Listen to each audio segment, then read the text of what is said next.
네, 어젯밤 한덕수 전 국무총리의 구속영장이 기각된 데 대해서 여야는 엇갈린 반응을 내놨습니다. 국회 취재기자 연결해 보겠습니다. 이재동 기자, 영장 기각에 대해서 국회에서는 어떤 발언들이 나왔습니까? 네, 조금 전 더불어민주당 당내 3대 특검 대응특위는 구속영장 기각을 규탄하는 기자회견을 벌였습니다. 대응특위는 국정이인자가 내란에 정당성을 부여하려 했다는 혐의는 결코 가볍지 않다며 국민 눈높이에서 도저히 납득할 수 없는 결정이라고 강조했습니다. 이어 국민들 사이에서 내란 특별재판부 도입 요구까지 나오고 있다고 지적했는데요. 현재의 사법부 체계와 별도로 특정 사건만 담당하는 재판부를 두자는 것으로 당 내에서는 내란 혐의자들의 영장이 잇따라 기각되자 이 같은 목소리가 커지는 분위기입니다.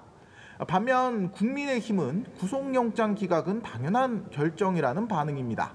장동혁 신임 대표는 오전 지도부 회의에서 정치특검이라는 것을 스스로 말해주는 것이라고 생각한다고 강조했습니다.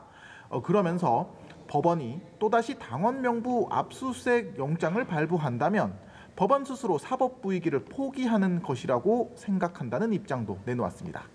앞서 민주당 정청래 대표는 SNS를 통해 윤석열 전 대통령의 탄핵과 파면이 잘못된 것이냐는 취지의 공개 질문을 장 대표에게 던졌는데요.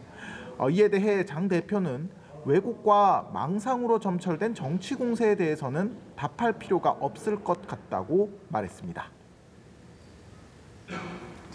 한편 어제 국회 본회의에서 국민의힘 추천 몫의 국가인권위원 후보자 2명의 선출 안건이 부결된 것을 두고도 후폭풍이 이어지고 있죠.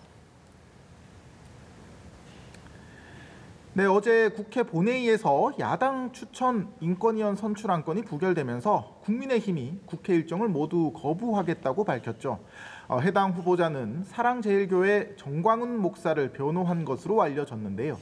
송원석 원내대표는 누군가를 변호한 게 결격 사유라면 살인범을 변호한 이재명 대통령은 대통령 자격이 있냐고 비판했습니다.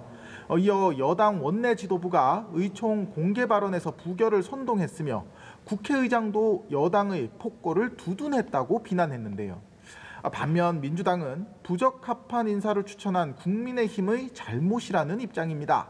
한정혜 정책위의장은 국민의힘이 인권위 이름에 맞는 인권 감수성을 가진 이들을 추천해야 한다고 반박했고요. 원내 소통수석 부대표인 박상혁 의원은 야당의 보이콧을 겨냥해 헌법적 의무와 자신들의 역할마저 내팽개친 국민의힘은 더 이상 공당의 자격마저 없다고 목소리를 높였습니다.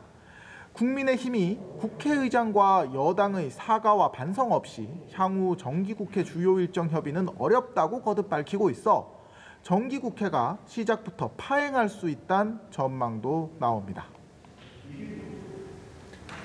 네, 이런 가운데 이재동 기자, 여야가 오늘 나란히 9월 정기국회 전략 점검에 들어갔네요. 네, 그렇습니다. 민주당과 국민의힘은 오늘부터 1박 2일 일정으로 각각 워크숍과 연찬회를 열고 9월 정기국회 준비에 들어갑니다. 민주당 워크숍에서는 대통령실 김용범 정책실장과 하정우 AI 미래기획수석이 참석해 이재명 정부의 국정기조와 AI 대응을 주제로 강연합니다. 이어 정부 국무위원들도 참석해 상임위별로 정기국회 대응 전략을 토론할 계획입니다.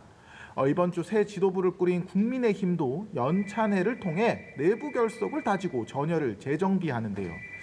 장동혁 대표 체제 출범 이후 처음 열리는 행사인 만큼 당은 대여 투쟁 노선을 재확인하고 단일 대우를 강조할 예정입니다. 지금까지 국회에서 전해드렸습니다.